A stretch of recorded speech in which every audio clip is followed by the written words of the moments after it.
은혜 받으실 하나님 말씀은 요한계시록 1장 1절로 3절 말씀과 요한계시록 22장 16절 말씀입니다. 먼저 요한계시록 1장 1절과 3절 말씀을 같이 읽겠습니다. 시작. 예수 그리스도의 계시라. 이는 하나님이 그에게 주사 반드시 속히 일어날 일들을 그 종들에게 보이시려고 그의 천사를 그 종 요한에게 보내어 알게 하신 것이라. 요한은 하나님의 말씀과 예수 그리스도의 증거 곧 자기가 본 것을 다 증언하였느니라. 이 예언의 말씀을 읽는 자와 듣는 자와 그 가운데에 기록한 것을 지키는 자는 복이 있나니 때가 가까움이라. 22장 16절 말씀도 같이 읽습니다. 시작. 나 예수는 교회들을 위하여 내 사자를 보내어 이것들을 너희에게 증언하게 하였노라. 나는 다윗의 뿌리요 자손이니 곧 광명한 새벽별이라 하시더라. 아멘. 우리를 위하여, 제목이 우리를 위하여입니다. 요한계시록 하면 어떤 생각이 듭니까? 요한계시록. 네? 말세. 끝. 네. 두렵고 떨리죠. 아, 이 말씀을 봐야 하나 말아야 되나. 루터도 요한계시록을 강의하지 않았다고 하죠. 너무나 두렵고 떨리는 말씀이기 때문에 요한계시록은 잘 살펴보는 게 좀 어렵죠. 요한계시록. 그런데 오늘 말씀을 보면은 어때요? 우리가 읽은 말씀을 보면 요한계시록은 어떤 말씀이다? 이 계시록의 말씀은 교회에 된 우리를 위하여 주신 말씀이라는 거예요. 그러면 종말은 누가 두려워할까요? 마지막 때 누가 두려워할까요?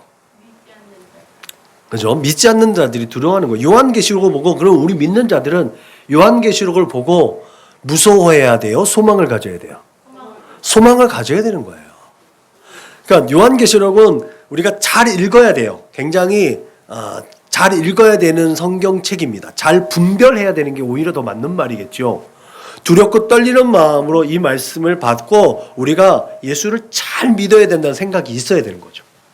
이것이 무서워서 성경을 안 본다든가, 이것이 무서워서 우리의 삶이 제약받는다라면 그것도 주님이 우리에게 원하시는 바가 아니라는 거죠. 종말이라는 것은요, 성경에 2번 나와요. 고린도전서에 한번 나오고 히브리서에 한번 나와요. 종말이라는 단어 자체가 딱 2번 나오는데요. 그 2번이 사람이 시험당할 때는 너희가 당한 것이 없나니 오직 하나님은 미쁘사 너희에게가 감당하지 못할 시험당함을 허락하지 아니하시고 시험당할 즈음에 또한 피할 길을 내사 너희로 능히 감당하게 하시느니라. 라는 고린도서에 있는 말씀에서 피할 길, 이게 종말의 단어하고 똑같은 단어예요. 히브리서에 있는 말씀은 또 다릅니다. 하나님의 말씀을 너희에게 일러주고 너희를 인도하던 자들을 생각하며 그들의 행실의 결말을 주의하여 보고 그들의 믿음을 본받으라. 네, 오늘 예배 시작할 때 묵도로 읽어드린 말씀이에요. 우리가 마지막 때에 어떻게 살아야 되는가, 우리 믿음의 선조들이 믿음을 어떻게 지켰는지 그것을 본받으라는 거예요. 우리가 살아갈 때 내가 무엇을 분별하고 판단하고 행동하는 것들도 중요한데 그 행동에 앞서서 기준이 무엇인가? 그 첫 번째 기준은 우리 예수 그리스도겠지요. 예수를 기준으로 삼아서 우리의 믿음의 선조들이 어떻게 살아가고 있었는가? 선교신학자들이요, 그렇게 얘기합니다. 제가 지난번에 한번 우리 아침 가족 기도회 아침 예배 때 말씀드렸듯이 2000년 동안 이 믿음을 지키기 위해서 순교당했던 순교자들보다요, 지금 수십 년 동안 이 현대사회 와서 100년도 안 되고 한 수십 년 된 사이에 순교당한 사람들이 더 많대요. 더 많아요.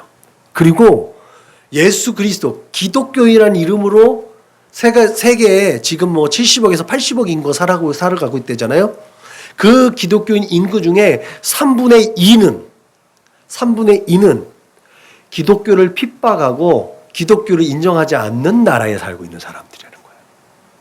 그러니까 우리가 대한민국에서 예수를 믿는 것이 얼마나 큰 축복인지 우리가 매일매일 새롭게 깨달아야 될 줄로 믿으시길 주님의 이름으로 축복합니다. 우리에게 종말은요, 아주 먼 얘기 같아 보이겠죠. 그러나 지금 얘기했던 3분의 2의 지금 오늘날의 지구촌에 있는 기독교인들은요, 매일매일이 그 하루하루가 매일매일 끝날이에요. 근데 그들에게 이 날이 두려운 날이겠어요? 그들에게 이 날이 정말 그들의 마음을 녹이고 괴롭히는 날이겠어요? 아니라는 거죠. 말씀드렸던 것처럼 이 종말은요, 결국은 우리의 대적자들에게 두려운 날이에요. 성경은 우리에게 우리의 인생에 종말이 닥쳤을 때는 영생 복락이 기다리고 있다고 얘기하고 있다는 거예요. 그럼 믿는 자들은 종말을 기다리는 거지. 기쁜 마음으로, 즐거운 마음으로, 단지 어떠한 두려움으로 내가 하나님 뜻대로 살아가고 있었나? 살아가고 있는가라는 두려운 마음은 있어야겠죠. 왜? 모두 다 공평하게 하나님의 심판대 앞에 설 거니까. 그때 생명책과 우리의 행위록이 펼쳐질 것이니까. 그 두려운 마음으로 하나님의 말씀대로 살아가기 위해서 힘쓰고 애쓰고 몸부림치는 것이 우리가 살아갈 삶의 모양이라는 거죠. 그 모습의 기준을 우리 믿음의 선조들의 모습을 보고, 여러분, 원수마귀 사단들은 특히 예수를 거부하고 하나님의 끝없는 사랑과 은혜의 자비와 손길을 거절한 사람들, 하나님의 뜻을 무시하고 경시하고 무시하는 그런 사람들, 그들은요, 말 그대로 정말 끝인 거죠. 진짜 그들은 결말이에요. 아무것도 없어요. 그들이 기다리고 있는 뭐예요? 지옥 형벌이에요. 성경에 그렇게 써 있는 거예요. 그래서 마지막 날 하늘에서 주님의 나팔을 기다리는, 나팔 소리가 울리는 하나님의 나팔 소리가 뿌 하고 울릴 때, 이 세상에 제가 늘 강조했듯이 두 부류의 물부침이 있다니까요. 그날이 와서 감격의 울음소리로 하나님을 경외하는 천사의 얼굴로 하나님을 마주대하는, 예수님을 마주대하는, 그러면서 내가 여태까지 이렇게 잘 견뎌왔구나 라고 하는 나 스스로가 너무나 대견해서 흘리는 눈물, 주님의 그 재림을 목도하고 감격스러운 눈물, 그 눈물에 울부짖음의 한 부류가 있고, 또 반대편에 한 울음은 누구예요? 진짜네, 진짜 예수가 오네, 진짜 마지막 때가 있네, 그제서야 깨달아서 회한의 눈물을 흘리는 통곡하는 울음. 그들의 울음은 이후에 어두운 가운데서 슬피 우는 그 예수님 말씀하신 그 모습 그대로 자신들의 미래의 울음소리예요. 그 두 부류가 나눠졌네요. 그렇기 때문에 종말을 두려워하는 것은 우리의 대적 마귀와 그를 추종하는 무리들이라는 거죠. 그런 원수마귀 사단은 마지막까지 하나님을 대적하잖아요. 하나님의 그 의지와 하나님의 사랑과 하나님의 긍휼과 자비, 그것이 틀렸다라는 것을 증명하기 위해서 힘쓰고 애쓰는 거예요. 사단이 욥에게 했던 것처럼, 하나님 아니에요. 인생들은요, 당신을 끊임없이 배반할 수 있는 존재예요. 제가 보여드릴게요. 지금도 우는 사자와 같이 두루 삼킬 자를 찾는 그들의 모습은 그렇다니까요. 끊임없이 그 마지막 때에 하나님을 실망시키기 위해서 그 인생들에게 육신의 정욕과 안목의 정욕과 이생의 자랑을 쫓게 한다는 거죠. 여러분, 계시록은 우리가 잘 알듯이 그 당시에 기독교 세계의 중심이었던 소아시아의 환난과 핍박 가운데 있는 교회들을 위로하고 믿음을 지킬 수 있도록 교훈한 얘기입니다. 그들이 무섭고 두려워 떨라고 주신 말씀은 아니라는 것. 마찬가지로 이 계시록이 오늘 우리에게 두렵고 떨리는 마음으로만 막 긴장하면서 읽으라고 주신 말씀 아니다. 이 날에, 하나님께서 주신 그 날에 우리가 어떠한 자세, 어떠한 마음으로 그 날을 준비하고 예비해야 될지, 얼마나 정신을 똑바로 차려야 되는지, 세월을 아껴야 하는지 우리에게 지침과 같이 정보를 주는 말씀입니다. 그래서 예수님이 말씀하죠. 처음에 우리가 읽은 1장에 있는 말씀부터 20장 16절에서 나 예수가 이 일에 대해서 사도를 통해서 너희들에게 분명하게 전하는 말씀입니다. 예수님이 하나님이 당신의 백성들을 징계하고 포로로 보낼 때도 야 내가 너희를 근심하게 하려고 하는 게 아니야. 내가 너희를 향한 마음은 평안이다. 라고 분명하게 말씀하셨다는 거죠. 하나님의 뜻과 하나님이 어떠신 분인가 우리가 분명하게 알아야 돼요. 구약 예레미야에 있는 말씀이잖아요. 구약은 무서운 하나님의 메시지잖아요. 그런 가운데 하나님이 분명하게 야 너희를 향한 나의 생각은 근심과 걱정과 아픔이 아니야. 평안과 기쁨이다. 그거 알아라. 라고 얘기하고 있다는 거죠. 여러분 그렇기 때문에 오늘 계시록을 우리가 어떻게 읽고 어떻게 받아들이는 거에 따라서 우리의 신앙생활의 모습은 완전히 달라질 수 있습니다. 바리새인처럼 율법적으로 살아가느냐? 아니면 예수님처럼 하나님의 말씀을 순종하며 그 말씀을 정말 가난하고 소외되고 연약한 자들을 향한 하나님의 시선이 머물러 있고 하나님의 마음이 있는 곳으로 향할 것인가? 지금 이 시대에. 그래서 똑같은 의미로 선교를 해야 되느냐 안 하느냐의 차원까지 넘어갑니다. 제가 말씀드렸죠. 3분의 2는 기독교를 핍박하고 기독교를 거부하는 나라 안에 기독교인들이 존재하고 있어요. 그들이 처절하게 그 믿음을 지키고 있는 것. 무슬림 지역에서 기독교인들은 사회적으로 제약이 많습니다. 그럼에도 불구하고 내가 기독교인이라는 걸 포기하지 않는 거예요. 1세기에 있는 문헌들에서만 나오는 이야기들이요. 그들의 성도들의 삶이요. 지금 오늘날에도 우리가 살아가는 이 대한민국 땅이 아닌 무슬림 지역, 세계 곳곳에 그 삶이 그대로 재현되어지고 있다는 사실을 기억하시길 주님의 이름으로 부탁을 드립니다. 그들을 위해서 기도해야 되고 그들을 위해서 선교해야 되는 줄로 믿으시길 주님의 이름으로 축원합니다. 오늘 계시록은요. 우리가 세 가지 방법으로 읽어야 돼요. 하나는 계시로, 하나는 예언으로, 하나는 주님이 우리를 향한 사랑의 편지로. 우리가 예수님의 계시라는 차원에서 계시록을 이해하게 될 때 오늘 주어진 본문 1장 1절에 예수 그리스도의 계시라라는 말씀을 통해서 우리는 이 말씀을 계시로 받아들여야 됩니다. 복음서에서 예수님께서 율법의 의미를 제대로 해석해 주시고 증거하시면서 삶으로 그 율법을 표현해 주셨습니다. 그런 시각에서 계시록의 시각을 예수님의 계시라고 읽을 때 우리는 복음서에서 그 백성을 가르치신 그 방법대로 해석하고 자신의 삶에 적용해서 그 하나님의 법을 삶 속에서 적용했던 그 방법대로 우리 하나님의 말씀을 글로서만 읽는 것이 아니라 이 하나님의 말씀을 우리의 삶 속에서 살아계신 하나님의 말씀으로 표현하는 능력을 갖게 되는 줄로 믿으시길 주님의 이름으로 축원합니다. 그래서 계시라는 말은 드러낸다는 표현, 드러낸다는 뜻을 가지고 있어요. 하나님이 예수 그리스도의 계시다라고 했을 때 이 말씀은 그냥 읽혀지고 그냥 사장되는 것이 아니라 이 말씀이 우리의 삶을 역동적으로 우리의 삶을 운동력 있게 이끌어가는 하나님의 말씀을 우리의 삶 가운데 삶을 이끌어줘야 된다는 사실을 믿으시길 주님의 이름으로 축원합니다. 바울도 그가 예수 그리스도의 복음을 증거하고 하나님의 역사를 선포하게 될 때 이는 내가 사람에게서 받은 것도 아니요 배운 것도 아니요 오직 예수 그리스도의 계시로 말미암은 것이라고 그가 사역을 시작하는 그 시점에 갈라디아서를 쓰는 갈라디아서 사역할 때 이렇게 했어요.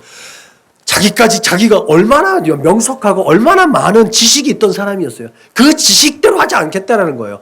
예수께서 말씀하신 것 그대로 내가 너를 이방인의 그릇으로 이방인의 사도로 삼을 거야 라고 해서 그 전에 있었던 율법적인 그 잣대 기준이 아니라 이방인에게로 나간다는 거예요. 사도 바울은 원래 그런 생각을 가지고 있던 것이 아니라 로마서에서 보면 나는 첫째는 유대인에게다. 그리고 헤벨라인에게다. 그가 사역을 하면서도 끊임없이 그에게는 첫 번째는 그 동족이 그들에게 첫 번째였어요. 그런데 하나님은 그를 이방인에게 보냈다는 거예요. 그렇게 예수 그리스도의 계시라고 했을 때 예수 그리스도로 말미암아 드러낸 증거. 그렇기 때문에 이 계시록은 감추어진 비밀 이야기가 아니라 하나님의 일하심과 계획을 드러내는 역할을 하고 있다는 사실을 믿으시길 주님의 이름으로 축원합니다. 먼 훗날에 일어날 일이겠지만 지금 당장 내 삶 가운데 일어나는 일들이 또한 계시록에 기록되어져 있다는 거예요. 사실 그렇지 않습니까? 유행도 30년에 한 번씩 돈다고 그러잖아요. 30년에 한 세대예요. 30년이면 내가 살았던 시대를 내 자녀 세대가 산다는 거예요. 그 말은요, 이 시대는 변하지 않는다라는 거예요. 해 아래 새 것이 없다라고 주님 하나님께서 말씀하셨잖아요. 새 것이 없어요. 그렇기 때문에 계시록은 다른 편지들과는 다릅니다. 교회의 공적인 예배석상에서 공개적으로 선포되어지는 말씀이기 때문에 그는 계시로서의 권위를 갖습니다. 계시록을 너무 무섭게 했기 때문에 교회에서 계시록이 증거되지 못해요. 드러나지를 못해요. 그러니까 깜깜이가 되는 거예요. 그러니까 온전하게 살아가지 못하는 거예요. 저는 그렇게 생각을 합니다. 그렇게 1세기 성도들이 처한 구체적인 상황과 사건을 대한 그 요한이 그 상황과 사건을 넘어서 그 너머에 있는 하나님의 관심을 가질 수 있도록 우리의 영적인 눈을 제공하고 있다는 사실을 기억하시길 바랍니다.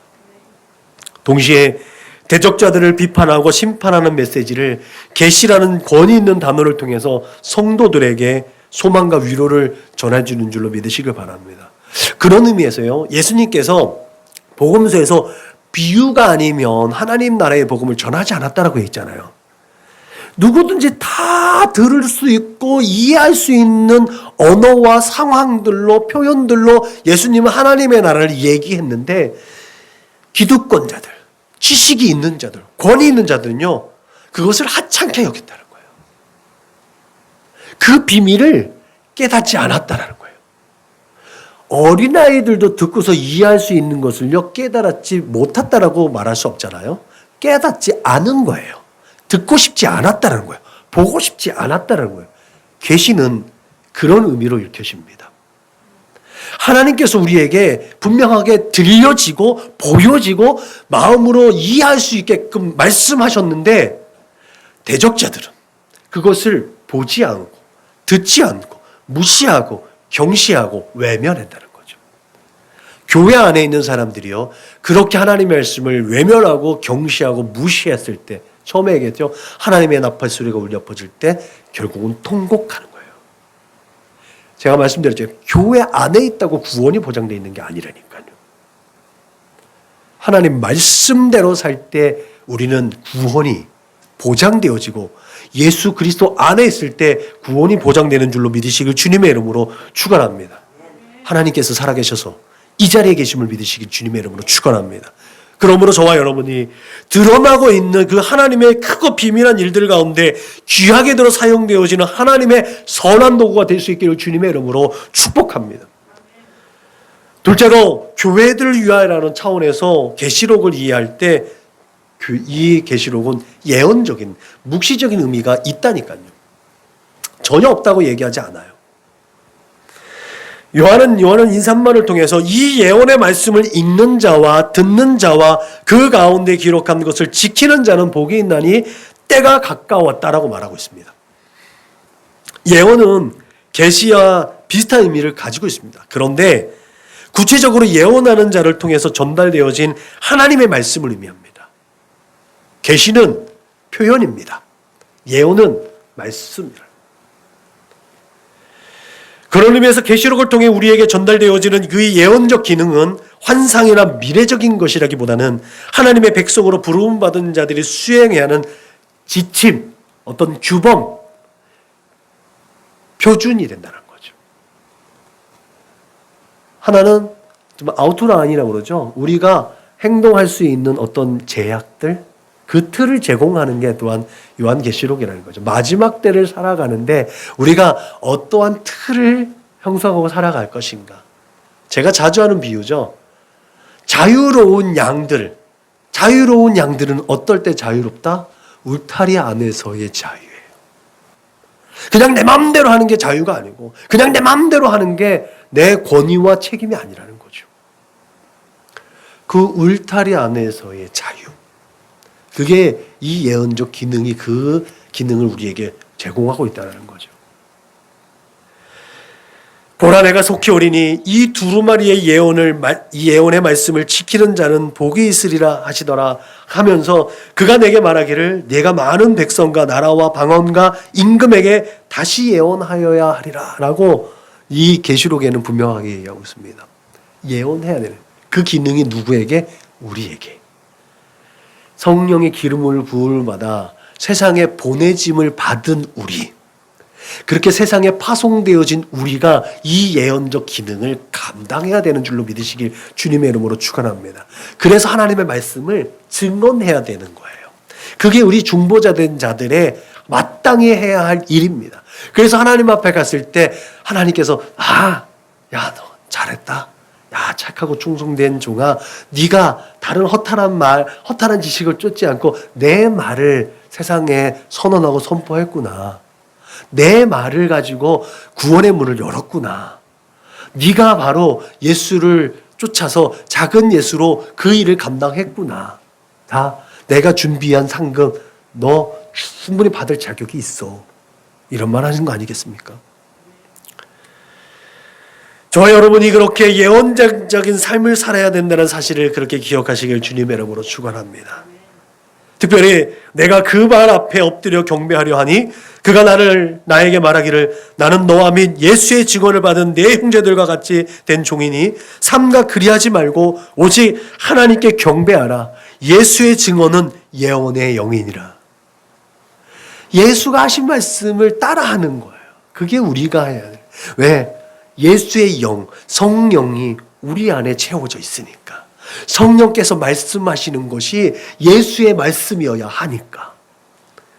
여러분, 이 말씀을 통해서 예언적 기능이 무엇보다도 우리에게 있어서 우리의 삶 가운데 중요하다는 것을 분명하게 말하고 있는 줄로 믿으시길 바랍니다. 하나님께서는 그렇게 구약에서나 신약에서나 하나님께 영광을 올려드리고 경배하도록 섭리하시고 역사하신다는 차원에서 우리를 위해 일하신다고 분명히 말하고 있습니다. 우리는 하나님을 위해서, 하나님의 영광을 위해서 일하는데 하나님은 지금도 우리를 위해서 일하고 계시다는 사실을 기억하시길 주님의 이름으로 축복합니다. 그래서 교회가 그 기능을 감당하고 있는 거예요. 교회는 구원을 주는 기능이 아니라 하나님의 사람들이 하나님의 놀라운 역사를 수행할 수 있는 하나님의 축복의 통로로서 기능이 있다는 거예요. 그 기능이 뭐예요? 예배와 말씀과 또한 기도와 찬송을 올려드릴 수 있도록 하나님을 예배하고 그것을 온전히 잘 선언하고 선포할 수 있는 교육적 기능, 그것을 전하는 선교와 교제와 구제의 기능들이 교회가 하는 일 아니겠습니까?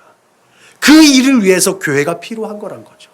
뻑적지근한 건축물, 뻑적지근한 조명, 이것이 아니라 이곳을 통해서 하나님께서 어떠한 역사가 세상 가운데 드러나게 하는지 그것을 선언하고 선포하고 표현하는 게 교회가 하는 일이라는 거죠. 여러분, 이렇게 예언적 관점에서 계시록을 자세히 들여다보면 이 예언의 메시지가 우리를 위한 것이라는 사실을 더욱더 분명하게 깨닫게 되는 줄로 믿으시기 바랍니다. 계시록은 이렇게 환난과 핍박뿐만 아니라 다양하고 복잡한 상황에 직면하고 그 위기에 처한 성도들이 어떻게 그들의 현재적인 삶, 그 삶의 자리에서 그것을 극복해내고 그것 도전을 응전할 수 있는지, 그렇게 다양하고 복잡한 문제들에 대해서 대처하는지에 대한 교훈이 담겨져 있기 때문에 그렇습니다. 그렇게 성도로 하여금 초월적인 이상을 얻게 하는 목적, 그런 역설적인 세계관, 그것이 요한계시록에 담겨져 있는 거예요. 여기에서 계시록을 무섭게 여기는 거예요.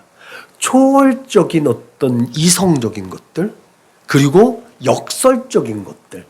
근데 하나님의 역사는 그 성경의 모든 역사들이 우리의 생각과 우리의 삶을 초월했고 역설적이었다는 사실을 우리는 자주 잊어버려요.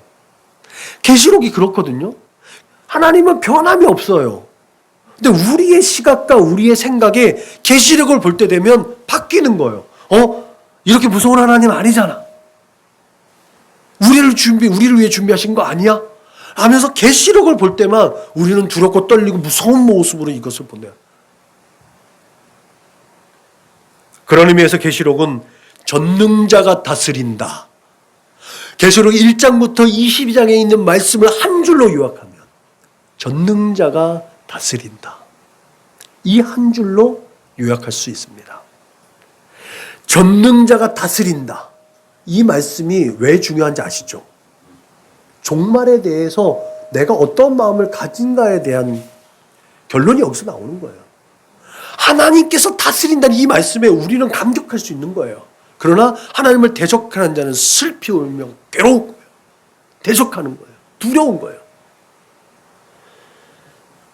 그렇기 때문에 계시록엔 그렇게 나와 있는 거죠. 내가 이 두루마리의 예언의 말씀을 듣고 모든 사람들에게 증언하노니 만일 누구든지 이것을 외에 더하면 하나님이 이 두루마리에 기록된 재앙들을 그에게 더할 것이요 만일 누구든지 이 두루마리의 예언의 말씀에서 제하여 버리면 하나님이 두루마리에 기록된 생명나무와 및 거룩한 성의 참여함을 제하여 버리리라.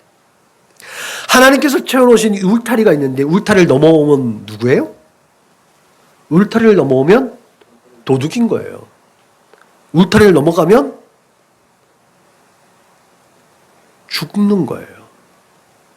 울타리 안에만 있어야 되는 거예요. 그리고 생명의 문으로만, 양의 문으로만 들어가야 사는 거예요.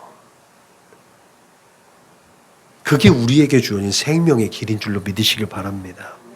하나님께서는 그 어떤 자에게, 어떤 우상에게도 하나님의 영광과 찬송을 빼앗기지 않는다고 말씀하셨어요.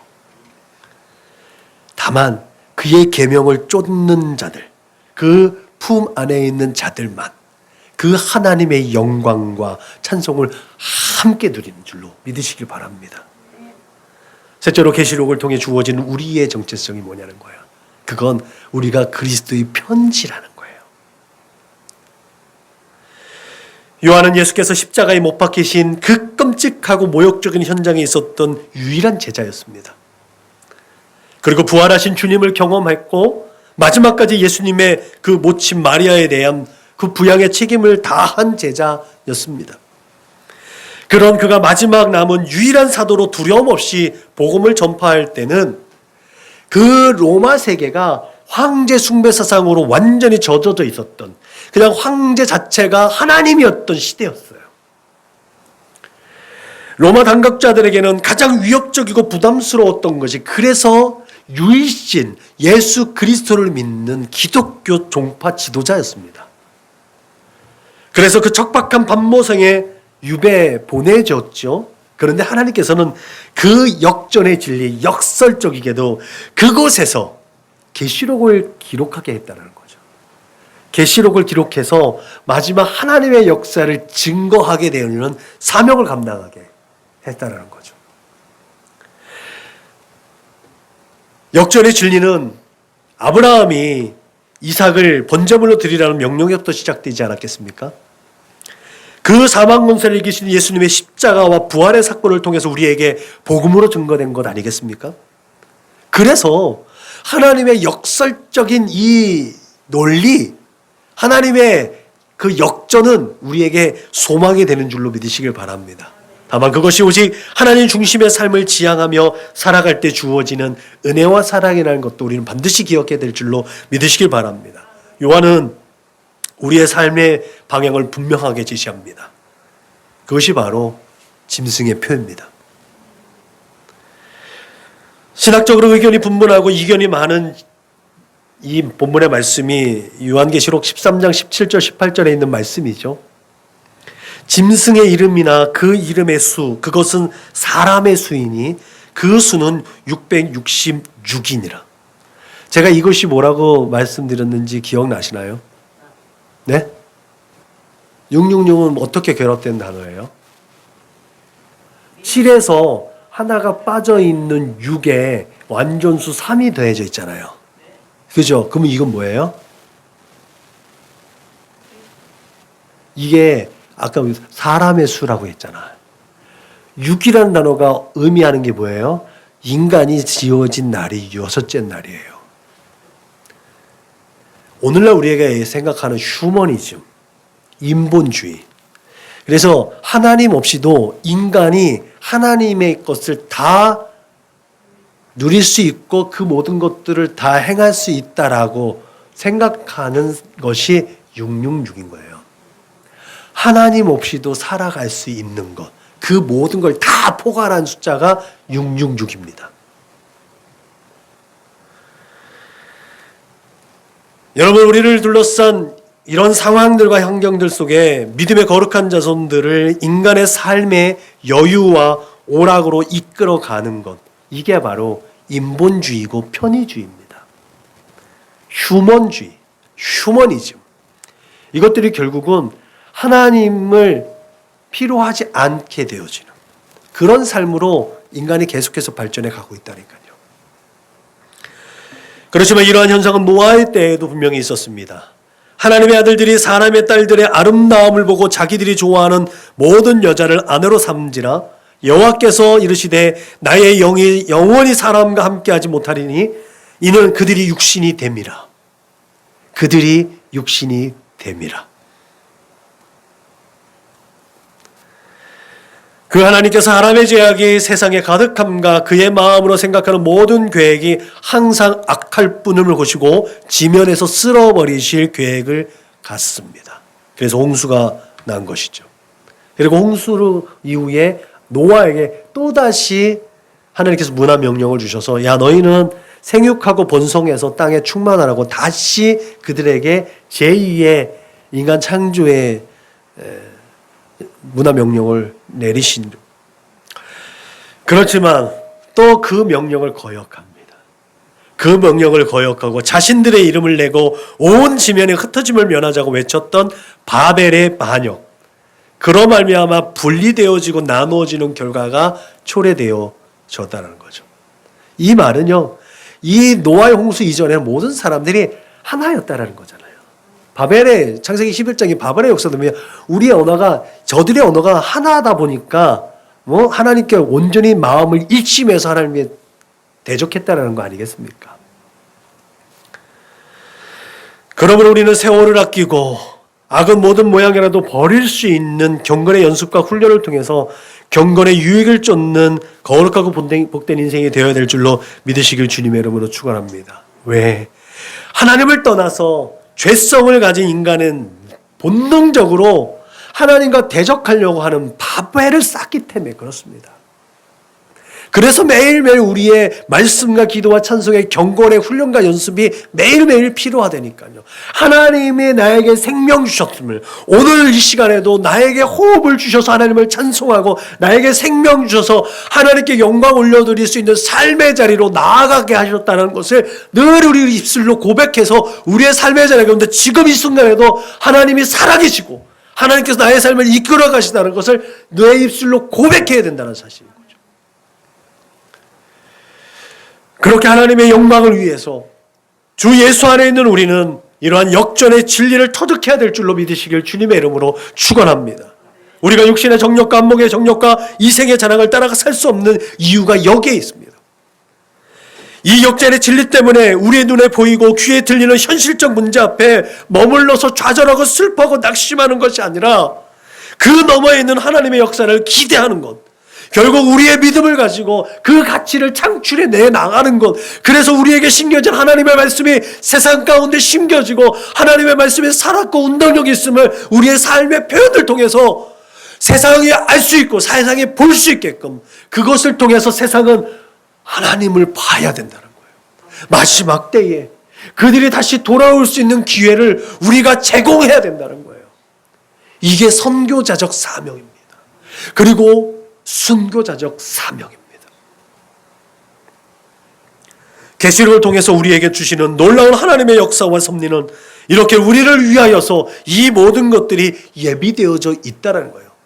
천국만 예비되어져 있는 것이 아니라 우리가 이 땅 가운데 예수 그리스도를 선언하고 선포하고 새하늘과 새 땅을 선언하고 증언할 수 있는 모든 메시지가 이 안에 담겨져 있다는 거예요.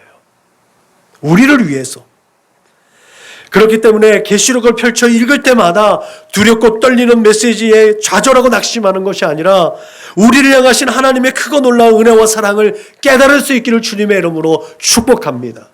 결론적으로 장르상 그 묵시문학에 속혀져 있는 계시록, 이 계시록은요 다 포함되어 있다고 그랬잖아요. 과거나 현재나 미래나 모든 것이 다 포함되어져 있다고 그랬어요. 그래서 하나님은 어제나 오늘이나 영원토록 동일하시다는 거예요. 우리 주 예수 그리스도가 어제나 오늘이나 영원토록 동일하신 거죠. 예수 안에 있는 자들에게, 하나님의 거룩하신 말씀을 읽는 자들에게는 하나님의 말씀이 어제나 오늘이나 영원토록 우리의 삶 가운데 능력과 지혜와 권세를 공급하는 줄로 믿으시길 주님의 이름으로 축복합니다. 그래서 계시록은 하나님께서 영생으로 이끌어 주시는 인생의 아둔하고 미련한 눈을 밝혀주셔서 그 감추온 것들을 깨닫게 하시고 그 깨달아진 것들을 또한 선포하게 하시고 그렇게 하나님의 법대로 사는 복된 인생으로 그런 모델 되게 하여 주셔서 교과서와 같이 하나님의 마음을 품은 하나님의 사람들로 세상 가운데 보내지게 되었다는 사실을 기억하시길 주님의 이름으로 축복합니다. 그러므로 계시록을 펼쳐들어 만나는 그 무시무시한 내용들을 그 두려워하는 것이 아니라 오히려 하나님의 거룩한 사명을 부여잡고 하나님의 영광을 선포하고 하나님의 은혜와 사랑으로 하나님의 마음을 가지고 하나님의 시선이 머물러 있는 곳으로 우리의 두 발걸음이 옮겨질 수 있기를 주님의 이름으로 축원합니다. 기도하겠습니다. 하나님 감사합니다. 오늘도 우리에게 한 주간 살아갈 수 있는, 또한 일평생 살아갈 수 있는 힘과 지혜와 능력과 위로가 되는 말씀을 공급하여 주심을 믿고 감사합니다. 오늘도 공급되어진 귀하신 말씀이 우리 안에서 사장되어지는 것이 아니라 우리의 삶의 자리에서 살았고 운동력 있는 하나님의 말씀으로 선언되어지고 표현되어질 수 있도록 성령 하나님 기름 부어주시고 성령 하나님 은혜를 더하여 주셔서 날마다 우리의 삶의 자리 가운데 이 말씀이 공급되어질 수 있도록 모든 상황과 형편들이 만들어질 수 있도록 주님 축복하여 주옵소서. 그렇게 마지막 때에 어찌하든지 한 영혼이라도 더 구원하고 어찌하든지 하나님께서 더 품으시려고는 하나님의 마음을 품고 세상으로 향하는 우리의 발걸음들이 다 될 수 있도록 주님 축복하여 주옵소서. 감사하며 걸어가신 예수님의 이름으로 기도드렸습니다. 아멘.